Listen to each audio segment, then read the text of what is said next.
Hi there, my name is Mitchell Noyes, and the first speech I did was on the Zika virus, and I thought my speech went pretty well for a first time speech. I was a little nervous going into it, but not as nervous as normal because normally you have to stand up in front of people, and this time it was a narrated PowerPoint, which made it a little bit easier, which was a lot nicer. Um, My PowerPoint was over the Zika virus, and I thought this was very important because it deals with the entire world, and it slowly gained its way into the United States. So I think it's very important to know about it.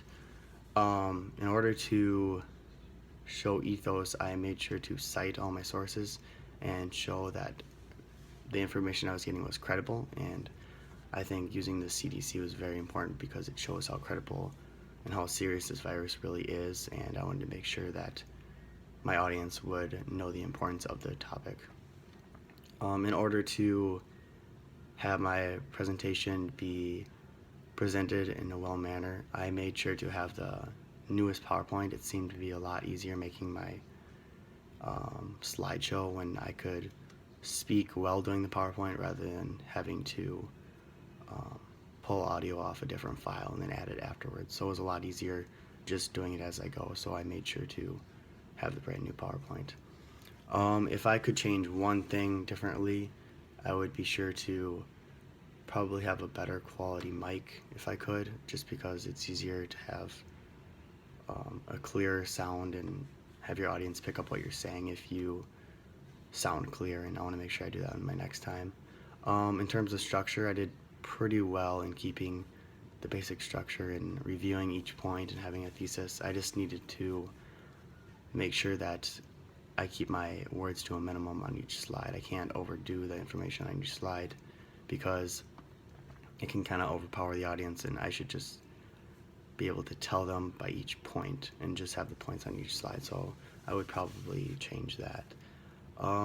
Before the presentation, I had went into it thinking that my audience knew nothing about the Zika virus, so I wanted to make sure that I was very detailed in my points and made sure that they were knowledgeable by the end of the slideshow.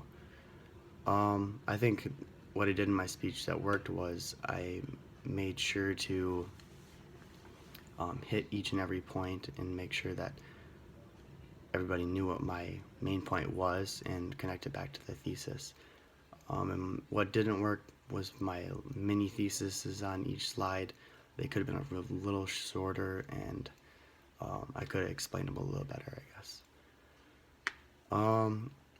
I thought chapter 1 really helped me in this slideshow because in chapter 1 it talks about speaking anxiety, and I think that practicing my speech really helped because being able to correctly pronunciate every word is really important, I think, in getting your information across, and making sure that you are prepared and don't stumble across many words is really helpful. So that really helped when making my PowerPoint, and hopefully I can do better on my next PowerPoint.